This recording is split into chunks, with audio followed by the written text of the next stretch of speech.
Hello everyone, this is Cody here for the Rancor's Brothel, and I'm your friendly neighborhood dungeon master. Well, as regards Curse of Strahd, maybe not so friendly, but we'll get to that. We've just completed our 20th episode of release, and as we did with Horde of the Dragon Queen, I'd like to give you guys a little recap. Obviously, we've been playing for 20 straight weeks, and it's very easy to forget things that are going on. So, if you're new to the show, this will give you a recap. You can start tomorrow when episode 21 drops. If you are an old hand and you just need a refresher, need to remember some of the things that happened, that's exactly what this episode is for. So first, let me start off with a little bit about Ravenloft. Ravenloft has always been, if you listen to the podcast, Ravenloft is my favorite D&D campaign setting, and I'm super stoked that they finally brought it to 5th edition. Ravenloft is based on gothic horror, and if you're not caught up on your literature, if it's been a while since you've read Mary Shelley's Frankenstein and so on and so forth, Picture of Dorian Gray, gothic horror is all about choices, except those choices have consequences. That's what makes this game fun. A lot of times in D&D, you'll go around, you'll kill a shopkeep, you'll steal all of his stuff, your party gets whatever they want. There's not a lot of consequences. There's not a lot that comes with it, and that's really what makes gothic horror what it is. You know, take Picture of Dorian Gray. You know, you never age. Nothing ever bad happens to you visually. You internalize all that ugliness. Nothing shows on your face when you do something horrible. And then, of course, you reveal the picture to Dorian Gray, and he goes mad because he sees all the horrible things he's done portrayed on the photo. That's sort of what Ravenloft is about. Ravenloft is about offering dark choices, about not being sure what the consequences of your actions may be, and penalizing people for making poor choices, putting them in difficult spots and giving them something challenging to relate. It's been around since Tracy Hickman first wrote the first Strahd adventure. I believe it's called Return to Castle Ravenloft. I could be wrong on that, can't remember. But he wrote this original adventure for AD&D, and the idea was born out of a Halloween game that he had been playing with his friends and family. The idea was that at each Halloween, they would try and go and attack this vampire in his castle and take his stuff.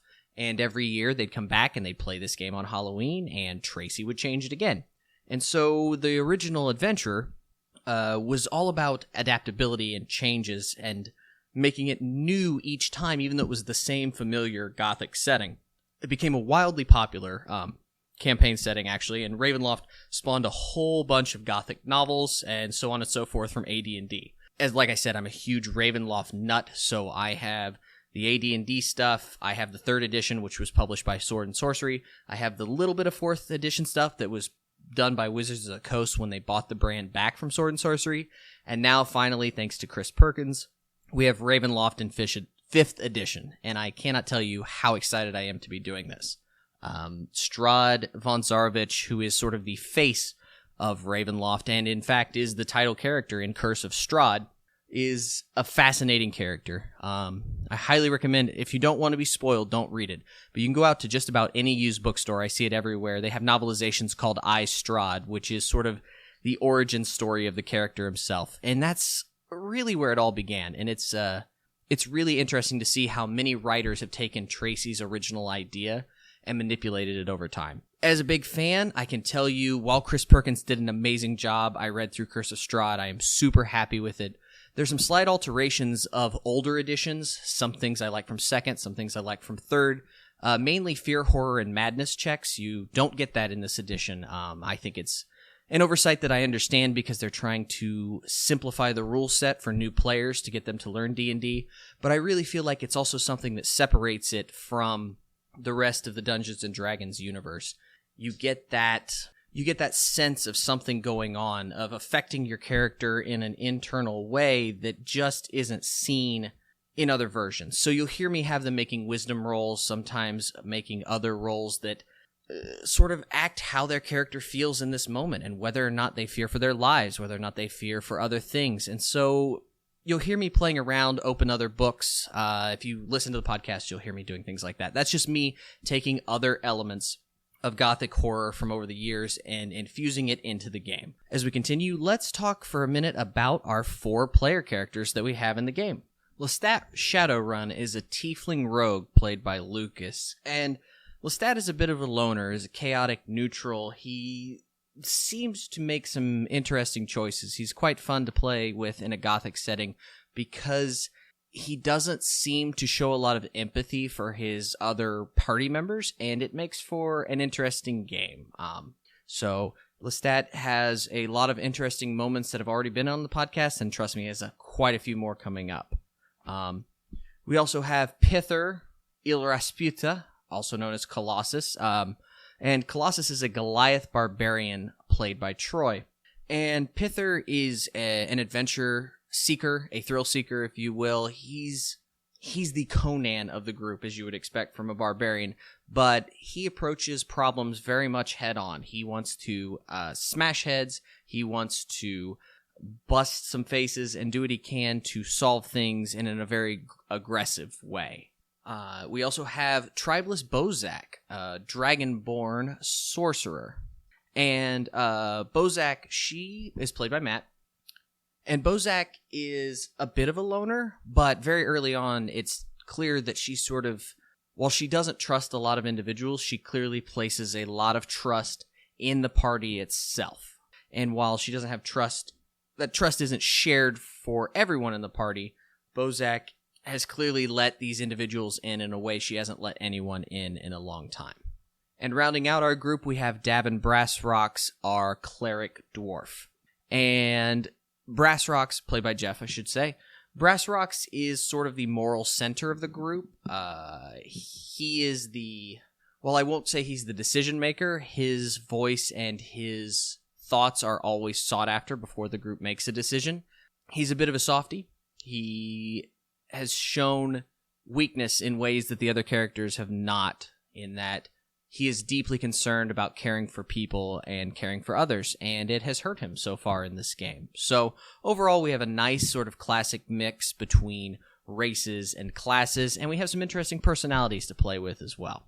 At this point, I'm going to go ahead and review the first 20 episodes, sort of what's happened, how we've gotten to where we are, and so if you listen to this, it'll take you right into episode 21. You can start listening right away. If you'd not like to know, go ahead, shut it off, listen to the first 20 episodes yourself, and we'll see you at episode 21. The episodes will be there whenever you're ready for them. Our tale begins in a small pub just outside of the battlegrounds that we saw in Hoard of the Dragon Queen. And our four adventurers have come together following this dragon cult, the wake that has been all over Faerun. There's been tales of gold, of adventure, of thrill-seeking, and so the four party members are meeting in this tavern, having been traveling around sort of picking up the leftover pieces from the dragon cult, taking odd jobs, maybe slaying a few of the cult, etc., etc. And as they sit on this particular night in the tavern, the fog rolls in and a carriage approaches the tavern, and a man, slightly darker complexion, bit of a mustache, long hair, goatee, walks in, very colorful clothing. And speaking with an accent, he approaches the characters and he hands them a letter. And this letter is written to them from the burgomaster of Barovia, Kolyan Ididarovich. And Kolyan Ididarovich, in not so many words, says that there are some problems in his town of Barovia, and he invites the players in. He hopes that they will be able to come in and help him with some of the problems. And so the next morning, the party sets out in that direction, down the Svalich Road, the stranger tells them to travel. And so they travel through a set of gates that appear to lead into the area of Barovia, and it leads into a heavy forested area. And in this forest area, they eventually discover the body of a messenger. And this messenger holds a letter from Kolyan Ididarovich, the burgomaster of Barovia. However, they very quickly notice that the two letters are not written in the same handwriting, and they have two very different tones. The one being carried in the dead messenger's hands tells people never to enter Barovia, that it is a lost and forsaken land, and that people should turn around, run the other way, and never, ever come back. Come back only after everyone in Barovia has died, and priests can sanctify the land. Obviously, this disturbs the party, and there's a bit of confusion between them on whether they should continue to Barovia or should split, as it appears that they have been duped into coming into the town. Soon the howls of wolves, large, dire wolves, echo through the trees, and while the party attempts to stand its ground and fight them off, they are very easily picked off. They awaken sometime in the middle of the night to a voice saying that they have been pathetic playthings thus far, and that he had hoped that they would be something better than what they had been. Eventually, the players wake up, carry themselves into town. When they get into town, it's a town of several hundred. However, Barovia appears to be empty. It is a ghost town, as best they can say. There's one woman apparently crying out, selling meat pies or something. Pastries, in fact. She's crying pastries for sale. And the only people that they can see, though, are two small children standing by the side of the road. These small children introduce themselves as Rosevalda and Thornbald, brother and sister. And they're afraid of monsters that are in their house. And so the players escort them back to their home in the hopes that they can reassure the children that monsters don't live in their particular home. And as they approach the house, the fog creeps in. Now, the fog is a recurring theme in Barovia. It almost seems alive at times in the way that it moves and ripples. And soon the entire world is wiped out except for this one house. And so the players go in as Rose and Thorn stand outside watching. The house appears largely abandoned. It is a large 3-story building.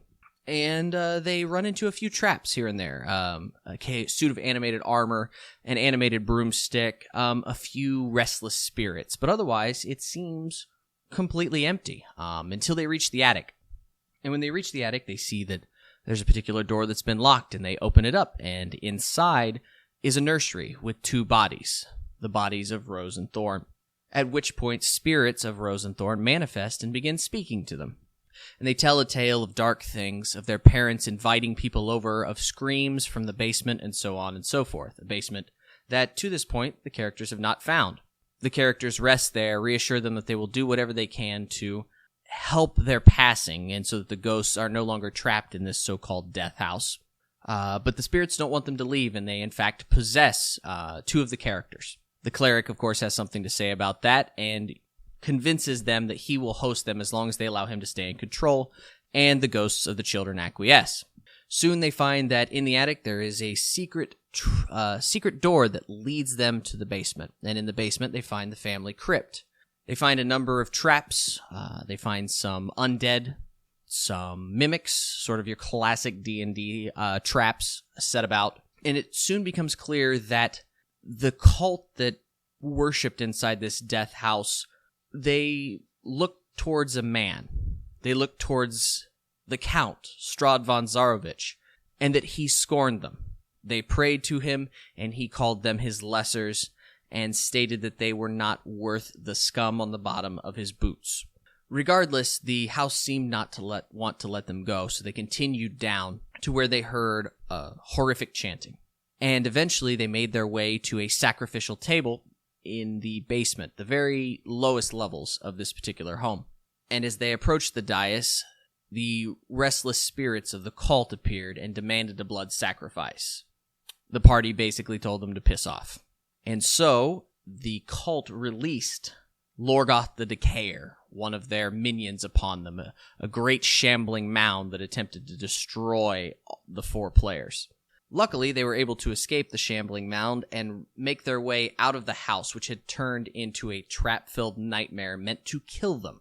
However, as they escaped, they looked back to see that the ghosts of Rose and Thorn were still trapped, likely in that home for forever. As they exited the house, the mist parted, and they realized that they couldn't tell how long they had been in there, if at all, as once the mists were revealed, the same old woman who had been selling pastries was crying out. They approached her and asked her a few questions about the town, to which the woman had little reply, though they did see her taking a child, which she said was for child labor in exchange for her dream pastries. They proceeded into town, searching out Kolian, and soon found themselves at the burgomaster's home. They were met with resistance, and could tell that the house had been under siege for quite some time. Making their way in, they find the body of Kolian Eindidorovich, who had been dead for some days. His daughter, Irina Koliana, in tears. She apparently had been attacked by the Count on more than one occasion, and he was continually sending his minions after her. The party offered to escort Kolian to his final resting place, and both Irina and her brother Ismark the Lesser agreed, and thanked the party for their assistance. Heading to the church in Barovia, they met with Father Donovich, who has just a few secrets hidden inside his church, beneath which his son Doru, who had been turned into a vampire, lay starving, as his father prayed to a god that did not listen to save his son. The party, going down in an attempt to assist, unwittingly released the vampire and were unable to end its life. Doru escaped into the wilderness. Father Donovich had a few other things to share with our players. First, the March of the Dead and the unfortunate turning of his son. Apparently, Strahd does not take kindly to usurpers, and as part of their punishment, Donovich said, he forces them to march on the castle every night at midnight, their spirits unable to rest. He also related that Irina Kolyana was not the daughter of Kolyan Ididarovich. In fact, she had been found, and that the burgomaster, the former burgomaster, had taken her in and adopted her. On the advice of Ismark and Irina, the party set off toward Valaki, the largest and most fortified town in the entire valley. He hoped that this party could protect Irina and get her to Valaki, where she would be safely from the clutches of Strahd von Zarovich. On their way out of town, they found a crossroads with gallows, and Lestat saw a disturbing vision of himself hanging from the frayed rope. At this point, they had a choice, either to continue up the mountain or descend down to the Surpool encampment where the Vishtani were said to be waiting. Interested in these nomadic gypsy peoples, the party descended to the encampment, where they met with Madame Eva. The old Vishtani woman promised that they had powers beyond which they could imagine, but she stated that she had the power to change their fortunes, and did a tarot reading for them to show them the way. Upon completion, the sky shook and thunder roared, and the heavens themselves screamed. The next morning, as was predicted by the reading, an artifact was found, though the players debated whether or not this was simply a Vishtani trick. Returning on the road to Valaki, they continued up the Svalish road to another crossroads, one heading east and one heading west, one to Castle Ravenloft, the other to Valaki. And at that crossroads sat a black carriage being pulled by two black stallions. Upon seeing this, Irina screamed, knowing that Strahd was inviting them to visit him in his home. Yet the curiosity was too much for Bozak. She felt that it was necessary to inspect it closer, and climbed into the carriage. Before she could escape, the door shut, and the carriage bounded its way along to Ravenloft, leaving her party members behind. Rather than follow her, they instead turned and headed for Valaki. Later that evening, Bozak had a private meeting with Count Strahd. She told him of how she was disappointed in her fellow party, and their inability to follow her. It is at this point that some dark pact was forged between Bozak and Count Strahd, the consequences of which are still unknown. The party spends the night outside Valaki, where Lestat is tortured by horrific nightmares and awakens the next morning, appearing visually changed. They are escorted by the town guard to the Blue Water Inn, where a kindly family gives them a place to rest their weary heads. It is at this point that Matt begins playing a character known only as the Monk, a brother devoted to the study of death, who is enticed to Ravenloft by the stories of Strahd. And that, dear Brothelites, catches you up with the first 20 episodes of Curse of Strahd. As always, you can check out more information about the Rancor's Brothel on Facebook, through our website, rancorsbrothel.com, and by emailing questions or comments to betweentwocrits@gmail.com. Hopefully you're enjoying Curse of Strahd, particularly episode 19, which I guess we could title Bozak's Betrayal, though we're not quite sure what the betrayal might be. And I hope that this will encourage new listeners to join in. We've got a lot coming up. Particularly episode 37 is going to be quite a doozy, let me tell you. It was described by one of my players as literally the best night of gaming he's ever had ever. So thank you as always for listening, for tuning in, and we look forward to you listening to episode 21 tomorrow. Keep circulating the tapes, everybody.